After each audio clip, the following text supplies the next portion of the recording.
Okay. First, bau dia macam mana? Baunya sangat-sangat sedap. Lepas tu ada bau-bau yang sedikit herba-herba sikit.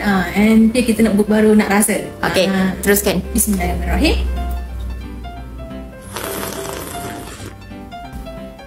Masya Allah, sedapnya. Okay, rasa dia tak sama macam kopi-kopi biasa. Dia ada rasa yang lain dan yang lain. Aina tak tahu nak cakap macam mana dia, sebab Aina tahu dalam kopi ratu ni dia bagus untuk hormon, dia baguskan kita punya minda kan.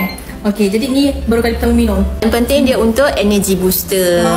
Mak-mak, suri rumah, wanita berkerjaya sangat sesuai konsum kopi ratu. Sedap. Alhamdulillah. So, mana dapatkan kopi ratu ni? Boleh datang kat JRM Batu Pahat. So, korang tolong datang, okey? Korang tahu kan nak dapatkan produk JRM kat mana? Dekat JRM Batu Pahat.